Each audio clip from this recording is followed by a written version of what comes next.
Em meio à pandemia, crise econômica, a Assembleia Legislativa de São Paulo está fazendo uma reforma milionária. Quem tem os detalhes é a informação exclusiva que você ouve aqui na Rádio Bandeirantes do repórter Lucas Josino. Bom dia, Lucas.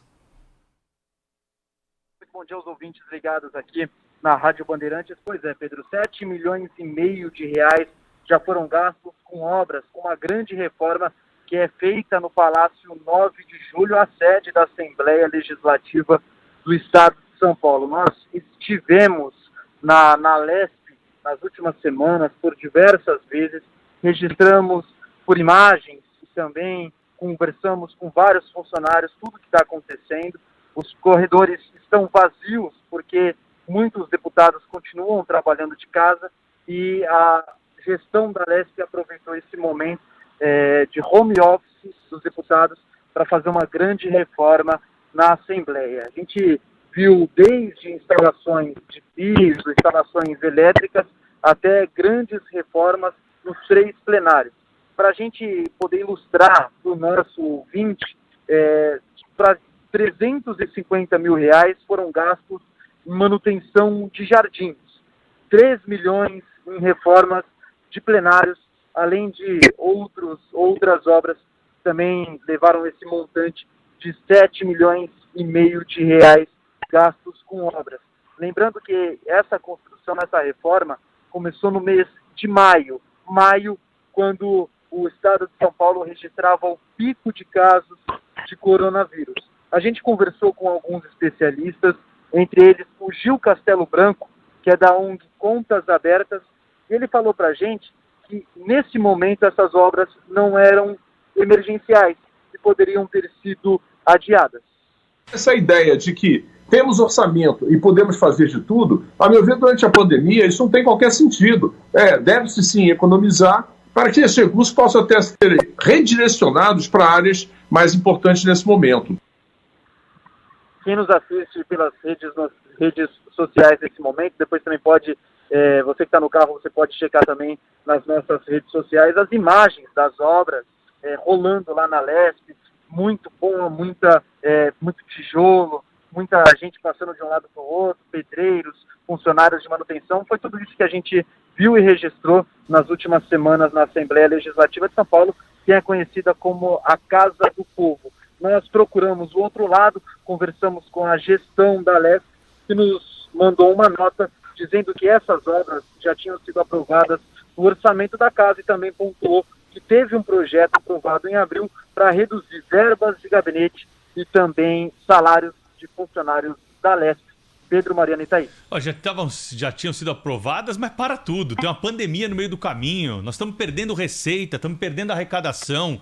Esses deputados estão de brincadeira com o dinheiro público, né? Parece que o dinheiro não sai do bolso deles, né, Cláudio? Então é mais ou menos como o sujeito que perdeu renda e faz reforma da piscina e não tem dinheiro para pagar as contas.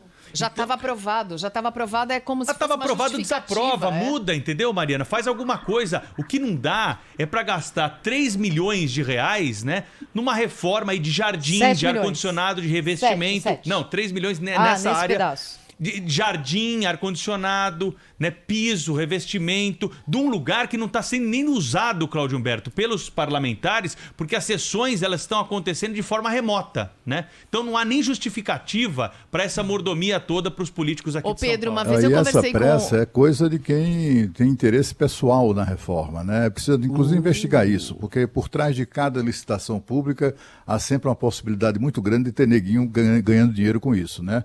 Metendo a mão ali em alguma participação. Por que essa pressa, esse afogadilho, né? O orçamento deste ano foi definido no ano passado, um ano que, evidentemente, o orçamento não dava para prever a pandemia, mas se estabeleceu um quadro de pandemia, e ainda assim eles insistem em gastar. Quer dizer, se a reforma já era discutível, imagina no momento de pandemia.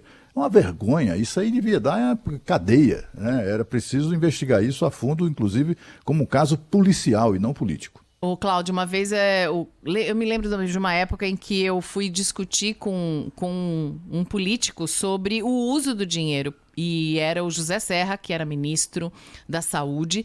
E aí eles estavam gastando uma fortuna, meio no final assim, do ano, com uma campanha uma campanha para a saúde, uma campanha de informação, mas não era também de vacinação, não era de AIDS, não era um tema muito relevante ou importante, e eram milhões, era muito dinheiro.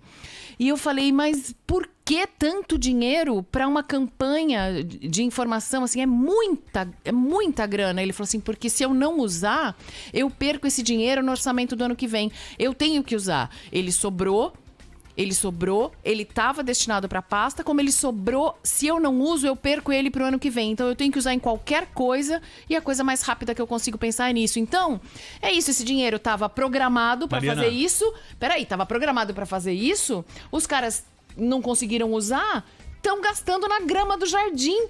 Exatamente isso. Isso que é importante frisar, e eu queria a participação do ouvinte da Rádio Bandeirantes sobre esse assunto, porque quem paga imposto aqui deve estar revoltado com essa notícia exclusiva do Lucas Josina aqui no Jornal Gente. O dinheiro gasto para reforma na Assembleia é o dinheiro que foi a mesma quantia que foi usada para montar um hospital de campanha durante uma pandemia. O que é mais importante? O ar-condicionado da Assembleia Legislativa, o jardim da Assembleia Legislativa ou um hospital de campanha para atender doentes durante uma pandemia mundial? É isso que tem que ser resolvido. E nós temos que tratar aqui de prioridades, né? E entender, como o Cláudio Humberto disse, por que esse dinheiro está sendo usado, por que não houve uma revisão desse cronograma de obras e a conveniência, né, dessas mudanças todas para a Assembleia Legislativa, sem que os deputados tenham frequentado o plenário e as plenárias da casa para suas reuniões, porque grande parte do trabalho durante a pandemia foi realizado de forma remota. A pergunta é,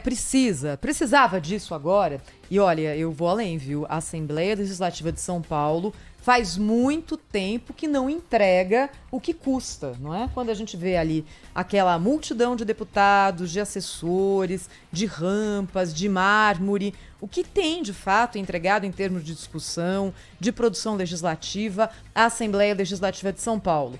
Bem, há uma questão aí. A Assembleia e a legislação estadual, não só de São Paulo, mas de outros estados, vive numa espécie de limbo, não é?